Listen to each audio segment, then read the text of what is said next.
అందరికీ నమస్కారం. ఇటీవల తెలంగాణ రాజకీయాల్లో హాట్గా ఉన్నాయి. తెలంగాణ రాష్ట్రంలో తెలంగాణ ఎన్నికల తర్వాత కేసీఆర్, హరీష్ రావు ఈ రాజకీయాల్లో జరిగిన మార్పుల్ని అర్థం చేసుకుని వాళ్ళు డైజెస్ట్ చేసుకోగలిగారు.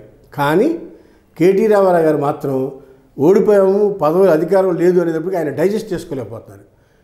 మరీ ముఖ్యంగా ఆయన ఈ 1 year గడిచిన ఈ సంవత్సర కాలంలో ట్విట్టర్లో ట్వీట్లు పెడతా ఉన్నారు. అంతేకాకుండా ఆయన ఓటమి చెందిన తర్వాత ఇష్టం వచ్చినట్టు మాట్లాడుతూ ఉన్నారు. మరీ ముఖ్యంగా అవసరమైతే నన్ను అరెస్ట్ చేయండి అన్నాడు. ఎందుకు అరెస్ట్ చేస్తారు? ఏ తప్పు చేయకపోతే నేను అరెస్ట్ చేయరు, కానీ నువ్వు తప్పు చేసావు కాబట్టి రేస్ కోర్సులో 500 కోట్లు వితౌట్ క్యాబినెట్ అప్రూవల్ లేకుండా 500 కోట్లు రేస్ కోర్సు వాళ్ళకి ఇచ్చారు, కారు రేస్ వాళ్ళకి. మరి అది అంతేకాకుండా ఫోన్ ట్రాపింగ్ విషయంలో కూడా ఉన్నట్టు ముద్దాయిగా ఉన్నట్టు తెలుస్తూ ఉంది. మరి ఇంకా అది ఫోన్ తేల్చలేదు. కానీ ఈ అవినీతి కేసుల మీద భయపడిపోయి ఆయన నన్ను అరెస్ట్ చేస్తారా, చేయండి, చేస్తే నాకు సానుభూతి వస్తుంది, వస్తే నేను పాదయాత్ర చేస్తాను, తెలంగాణ మొత్తం తిరుగుతాను అని ఆయన అనేక రకాలైన వ్యాఖ్యానాలు చేస్తున్నారు. ఇది అసందర్భమైన వ్యాఖ్యానాలు చేస్తున్నారు. ఈ భయంతో, ఆందోళనతో ఆయన కేంద్రంలోని పెద్దలైన అమిత్ షా గారిని కలవటం కూడా జరిగింది. ఎందుకు కలిశారంటే తెలంగాణ రాష్ట్రంలోని కాంగ్రెస్ సర్కారు, మరీ ముఖ్యంగా రేవంత్ రెడ్డి గారు అవినీతి కేసులో నన్ను అరెస్ట్ చేస్తారు అని, నన్ను అరెస్ట్ చేయకుండా ఉండేందుకు మీరు కాపాడాలి అని చెప్పి అమిత్ షా గారిని కలిసి కోరినట్టు తెలిసింది.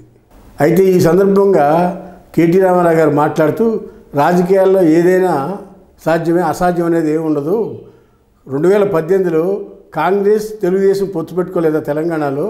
ఇప్పుడు అవసరమైతే బీజేపీతో పొత్తు పెట్టుకుంటా కూడా సిద్ధం. ఎందుకు? కాంగ్రెస్ పార్టీని ఓడించడానికి బీజేపీ పొత్తు కూడా బీఆర్ఎస్ పార్టీ పెట్టుకుంటుంది అని ఆయన ఈ సందర్భంగా మాట్లాడుతూ తెలియపరచడం జరిగింది. మరీ ముఖ్యంగా ఓడిపోయిన తర్వాత, అసెంబ్లీ ఓడిపోయిన తర్వాత మరియు పార్లమెంట్లో ఓడిపోయిన తర్వాత బీఆర్ఎస్ నేతలకు అధైర్యం వచ్చింది, ధైర్యాన్ని కోల్పోయారు. ఎందుకంటే పార్లమెంటు 17 సీట్లు, 1 సీటు కూడా గెలవాల. దాంతో బీఆర్ఎస్ పార్టీ ఓటింగ్ శాతం మరీ పడిపోయింది. దగ్గర 15-16% వచ్చింది బీఆర్ఎస్ పార్టీ ఓటింగ్ శాతం. దాంతో బీఆర్ఎస్ పార్టీ ఆందోళన స్టార్ట్ అయింది. ప్రజల్లో రోజు రోజుకి డైల్యూట్ అయిపోతున్నారు. కారణం ఏంటి? గత 10 సంవత్సరాల పాటు పరిపాలనలో వాళ్ళు చేసిన అనేకమైన తప్పుల వల్ల, ఆ తప్పుల వల్లనే ఈరోజు కాంగ్రెస్ పార్టీ అధికారంలోకి వచ్చింది.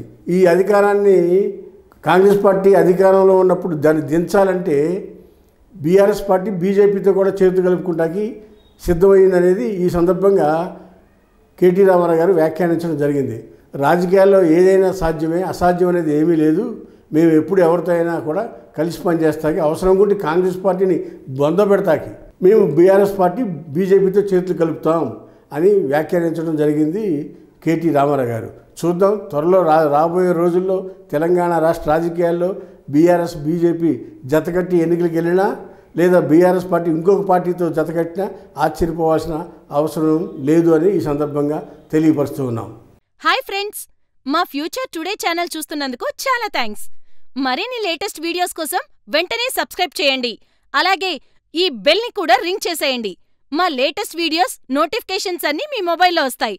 మా వీడియోస్ మీకు నచ్చితే లైక్ చేయండి, షేర్ చేయండి, నచ్చకపోతే కామెంట్ చేయండి.